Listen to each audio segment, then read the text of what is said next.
Yo, hey everybody.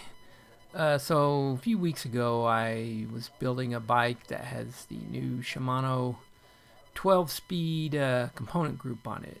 And this particular group is an Ultegra. Basically right now it's just the Ultegra and the Dura-Ace as far as the road group. But pulled the cassette off, and what I found, expecting a micro spline free hub body, it's actually just a standard Shimano 11-speed free hub body.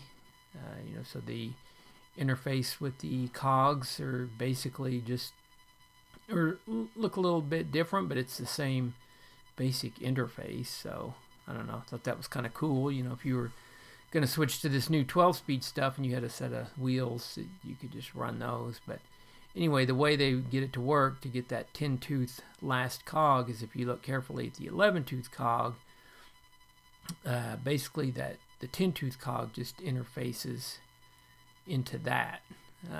And this is actually kind of a common thing I've seen with some of the mountain bike micro spline components, is that getting that last cog,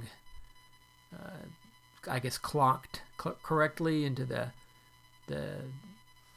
11-tooth cog there. So if you look carefully at it, you'll see where I just pointed. There's the one cog, or the one little tooth that's a little fatter.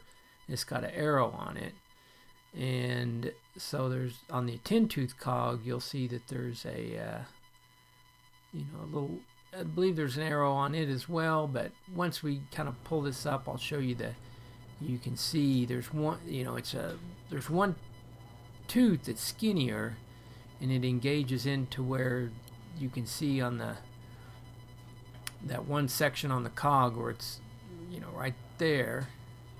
It's you get the fat tooth on the 11-tooth cog, or the fat spline, and then you got the skinny spline, and then the rest, all the other splines are fatter, and they just kind of fit into like a little half step on the 11-tooth. So that's the number one thing. Make sure you get that thing clocked correctly.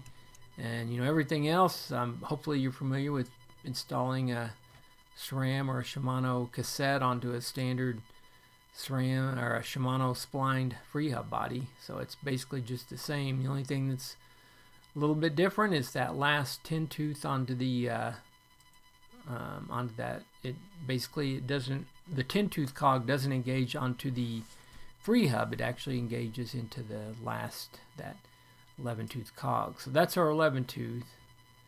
Goes on just like a normal one would. Just got to be real careful to get that one little skinny spline lined up in the correct position. You can kind of just test it by spinning it, and it should, that last cog shouldn't oscillate or anything. And the lock ring there is slightly different. But just get that guy on. Make sure you torque it to 40 Newton meters. That's another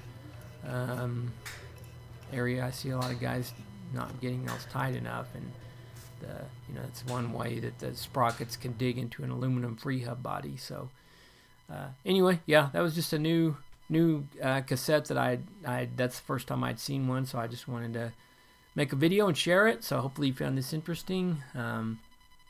Go ahead and subscribe if you're not already a subscriber, and we'll see you guys next time.